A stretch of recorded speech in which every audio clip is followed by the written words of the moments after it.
Assalamu alaikum everyone and welcome back to my YouTube channel Study Station। मैं आप सब लोगों को अपने YouTube चैनल पे वेलकम करता हूँ। लेडीज़ एंड जेंटलमैन, आज हम डिस्कस करेंगे BS इंग्लिश सेमेस्टर 1 का एक बहुत ही इम्पोर्टेंट सब्जेक्ट है जिसका नाम है introduction to literary studies. This is the name of the subject. ये सब्जेक्ट का नाम है और इसके अंदर जो सबसे पहला टॉपिक हम पढ़ेंगे उसका नाम है मेजर जॉनरास ऑफ पोइट्री। जी, पोइट्री लिटरेचर के अंदर आता है और इसके कुछ मेजर जॉनरास हैं।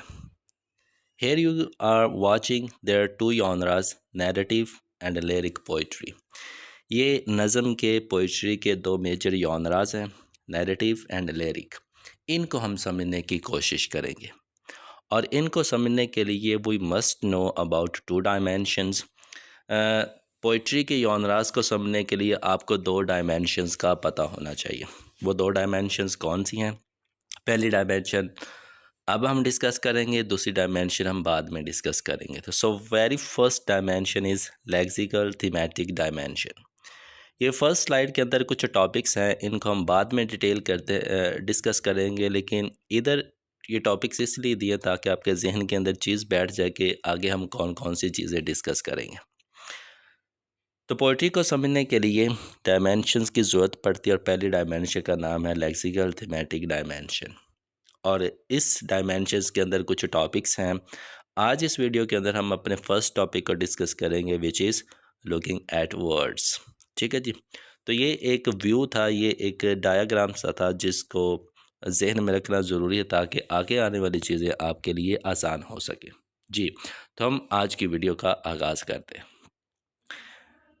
जी, whenever we read a poem we usually focus on story, the emotions और the message of the poem.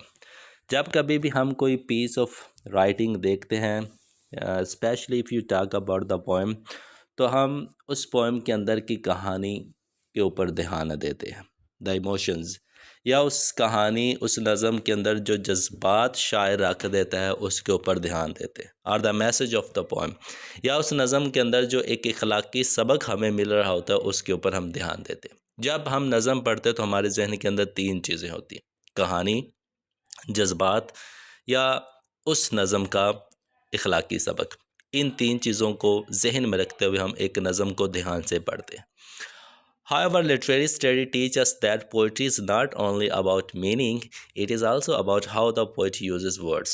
अब जो आपका टाइटल है ना, इंट्रोडक्शन टू लिटरेरी स्टडीज़, अब जो लिटरेरी स्टडीज़ सब्जेक्ट है ये हमें ये नहीं सिखाता कि हमने सिर्फ नज़म के मीनिंग्स को देखना है। ठीक है जी। अब एक चीज़ को समझने के लिए उसके मीनिंग्स का आना ज़रूरी है, लेकिन लिटरेरी स्टडीज़ सिर्फ एक नज़म के मीनिंग्स की हद तक ही नहीं रहता। लिटरेरी स्टडी जो सब्जेक्ट है वो आपको एक नज़म के सिर्फ माने ही नहीं समझाता, it is also about how the poet uses words. लेकिन ये सब्जेक्ट आपको सिखाता है कि शायर वर्ड्स का इस्तेमाल किस तरह से करता है। सिर्फ वर्ड्स के मीनिंग ही नहीं बताता बल्कि वर्ड्स का इस्तेमाल किस तरह से होता है। This is the main thing which we read, which we understand in this subject introduction to literary studies. The selection of words, the arrangement of words, and the hidden meanings inside those words are extremely important in poetry. अब इस subject के अंदर हम क्या देखते हैं? Selection of words, कि किस तरह के अल्फाज का इंतखाब किया गया। अब जो शायर होते हैं, पोइट्स होते हैं या पोइटिस होती हैं, वो ऑर्डिनरी वर्ड्स या जनरल वर्ड्स का यूज़ नहीं करते। वो अपनी राइटिंग्स के अंदर, अपनी पोएम्स के अंदर कुछ एक्स्ट्रा ऑर्डिनरी या कुछ अजीब से वर्ड्स का यूज़ करते हैं। वो उन वर्ड्स का किस तरह से यूज़ करते हैं, किस तरह से उसको सिलेक्ट करते हैं, वो हम इस सब्जेक्ट के अंदर पढ़ते हैं। द अरेंजमेंट ऑफ वर्ड्स, और अल्फाज को तरतीब किस तरह से दी गई। जब एक शायर या एक शायरा अल्फाज का इंतखाब कर लेता है, अल्फाज को सिलेक्ट कर लेता है, फिर उन अल्फाज की तरतीब किस तरह से बनाता है। स्टार्ट में किस तरह के वर्ड्स आते हैं, मिडल में किस तरह के आते हैं, एंड पे किस तरह के आते हैं, या कौन सी नौयत, कौन सी कंडीशन के हिसाब से, कौन सी सिचुएशन के हिसाब से किस तरह के वर्ड्स यूज़ करते हैं, वो भी सब्जेक्ट के अंदर हम देखेंगे। And the last one, and the hidden meanings inside those words are extremely important in poetry. शायरी के अंदर, नज़म के अंदर वर्ड्स का वो मीनिंग नहीं होता जो हम आम रूटीन के अंदर बोलते हैं, उनके कुछ हिडन मीनिंग्स होते हैं। उन हिडन मीनिंग्स के अंदर एक प्रॉपर कहानी पड़ी होती है, एक प्रॉपर हिस्ट्री होती है, और ये चीज़ें जो हमें पता चलती है वो लिटरेरी स्टडीज़ के ही थ्रू पता चलती है। This is exactly what we study in lexical thematic dimension. और यही वो चीज़ है जो कि हम first dimension lexical thematic dimension के अंदर पढ़ेंगे, कि अल्फाज का इंतखाब किस तरह से किया गया है, अल्फाज की तरतीब किस तरह से दी गई है, और उन अल्फाज का हिडन मीनिंग क्या होता है। यही चीज़ें जो हम समझते हैं वो एक डायमेंशन के थ्रू समझते हैं, और इस डायमेंशन का नाम है लेक्सिकल थीमेटिक डायमेंशन। होपफुली यहाँ पे आपको सब्जेक्ट का पता चल गया होगा, और उस पोइट्री की जो फर्स्ट डायमेंशन है, पोइट्री को किस तरह से समझा जाता है, उसकी फर्स्ट डायमेंशन का भी पता चल गया होगा। अब थोड़ा सा डिटेल में चलते हैं और फर्स्ट डायमेंशन को देखते हैं कि लेक्सिकल थीमेटिक डायमेंशन असल में होती क्या चीज़ है। The word lexical comes from the word lexicon. जो वर्ड लेक्सिकल है ना, फर्स्ट डायमेंशन जो हमारी है, ये वर्ड लेक्सिकॉन से लिया गया, विच मीन्स वोकेबलरी। अब लेक्सिकॉन का मतलब होता है वोकेबलरी, मीन्स के वर्ड्स, और the set of words used in a language, या किसी भी ज़ुबान के अंदर जो वर्ड्स यूज़ किए गए होते हैं उन वर्ड्स को लेक्सिकॉन्स कहते हैं या लेक्सिकल कहते हैं। So when we talk about the lexical dimension of poetry, we are actually studying the words used by the poet. तो जब हम लेक्सिकल डायमेंशन के बारे में पढ़ते हैं तो हम कह सकते हैं कि हम पोइट के, शायर के पोइट्री के अंदर यूज़ किए गए वर्ड्स को पढ़ रहे हैं। एक शायर ने कुछ वर्ड्स का यूज़ किया है शायरी की, जब हम उस शायरी को या उस नज़म को पढ़ते हैं, इट मीन्स कि हम लेक्सिकल थीमेटिक डायमेंशन को पढ़ रहे हैं। लेक्सिकल वर्ड्स कहते हैं, थीमेटिक कहते हैं थीम्स को, मीन्स के उन वर्ड्स का थीम क्या है, उन वर्ड्स का मौजू क्या है। The word thematic refers to the themes और ideas expressed in the poem.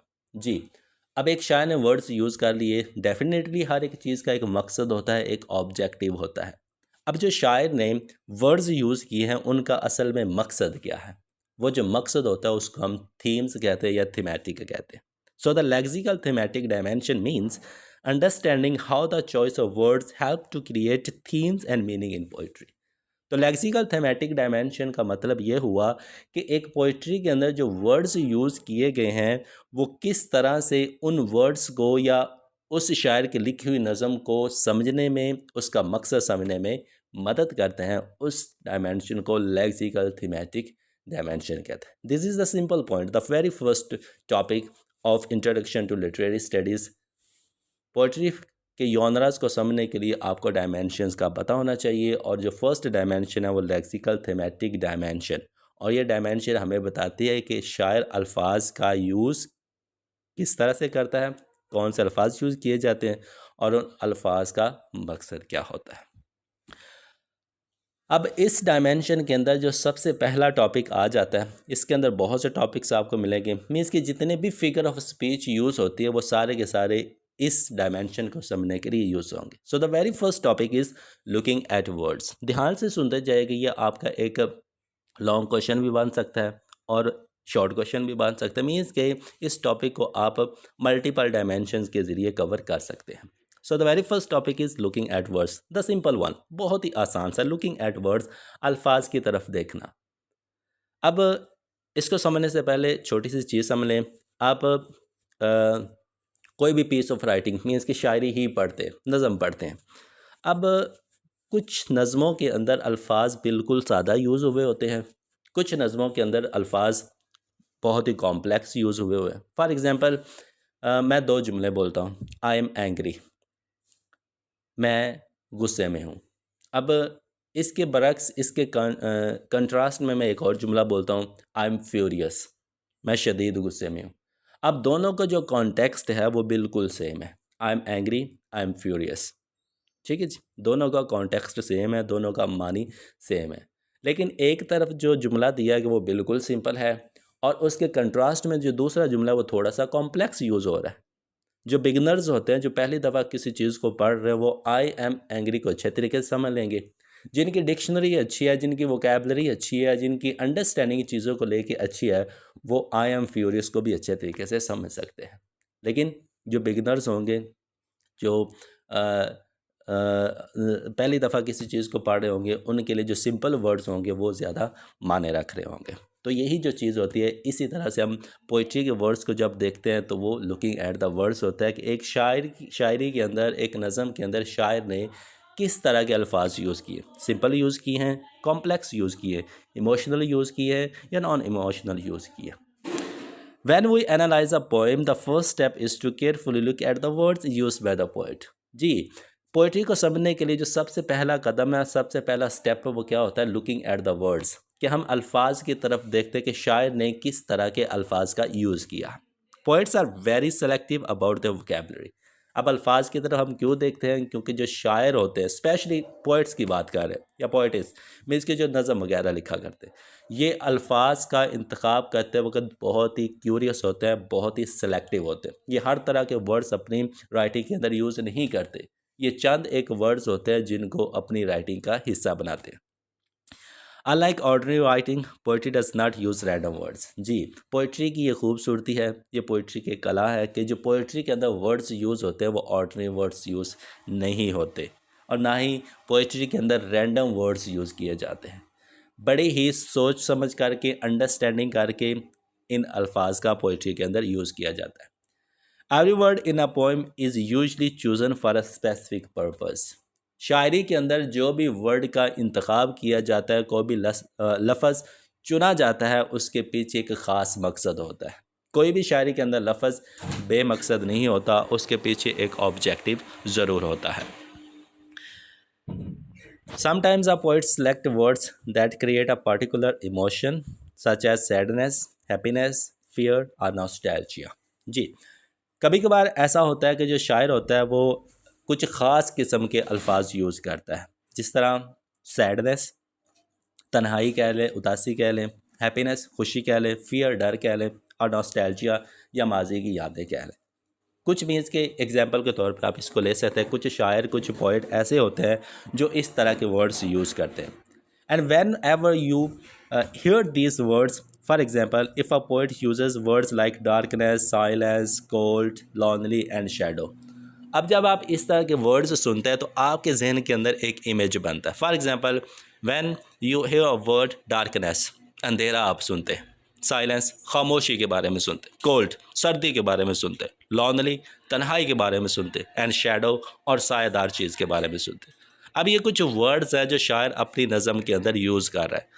अब जब आप इन वर्ड्स को सुनते हैं तो आपके जहन के अंदर एक इमेज बनता है। These words automatically create a gloomy and sad atmosphere.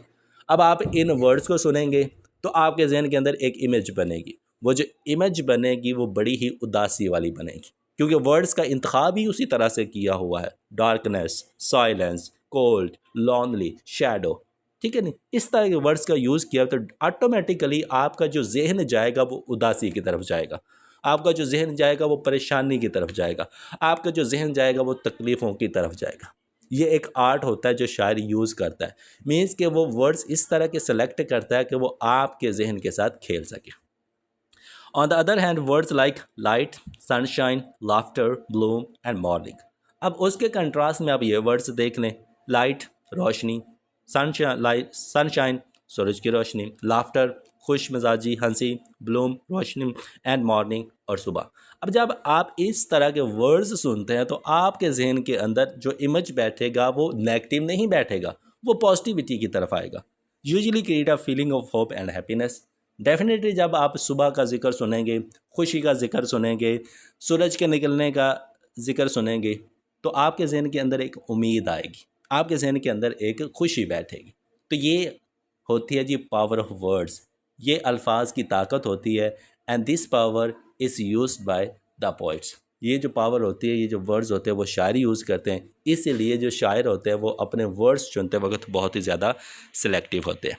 अब ये चीज़ें क्या होती हैं, हम इनको लुक कर रहे हैं, इन वर्ड्स को हम देख रहे हैं, तो ये पोइट्री को समझने के लिए ये पहली डायमेंशन होती है, looking at the words. So when we read a poem we must ask ourselves an important question. ये लास्ट चीज़ है जी, जब कभी भी आप कोई नज़म पढ़ें, कोई शायर सुने, तो ख़ुद से एक सवाल लाजमी तौर पे किया करें, why did the poet choose this particular words. कि शायर ने इन अल्फाज का इंतखाब क्यों किया। जब कभी भी आप नज़म सुने, शेर सुने, तो ख़ुद से एक सवाल करें, ख़ुद से एक क्वेश्चन करें कि लिखने वाले ने, शायर ने इन अल्फाज का इंतखाब क्यों किया। वो किसी और अल्फाज का भी तो इंतखाब कर सकता था। जो अल्फाज उसने बोले हैं, लिखे, इन अल्फाज के पीछे उसका मकसद क्या है। उसने डार्कनेस का इमेज दिया तो उसने ये वर्ड यूज़ क्यों किया। उसने सनशाइन का जिक्र किया तो उसने इस वर्ड का यूज़ क्यों किया। तो ऑलवेज़ ख़ुद से ये क्वेश्चन किया करें कि भाई शायर ने, पोइट ने इन अल्फाज का जो यूज़ किया है, इन अल्फाज को जो सिलेक्ट किया है, उसके पीछे की रीज़न क्या है। तो आपको पीछे एक मकसद ज़रूर मिलेगा। Another important thing when looking at the word is connotation and denotation. जी, जब हम लुकिंग एट द वर्ड्स की बात करते हैं तो उसके अंदर आपको कॉनोटेशन और डेनोटेशन का भी पता होना चाहिए, ये बहुत इंपॉर्टेंट होता है। अब कॉनोटेशन और डेनोटेशन क्या होता है वो देख लीजिए। डेनोटेशन डिक्शनरी मीनिंग होते हैं। इज़ द लिटरल और dictionary meaning of a word. एक आपने वर्ड पढ़ा, उसका जो मीनिंग है आपके जहन के अंदर, वो उसका डेनोटेशन मीनिंग होता है, वो उसका डिक्शनरी मीनिंग होता है। कॉनोटेशन क्या होती है? कॉनोटेशन इज़ द इमोशनल और cultural meaning associated with that word. लेकिन जो कॉनोटेशन होती है वो उस वर्ड का लिटरल मीनिंग नहीं होता, लेकिन उस वर्ड के साथ एक चीज़ मंसूब कर दी जाती है। वो जो चीज़ मंसूब की जाती है वो ही कॉनोटेशन होती है।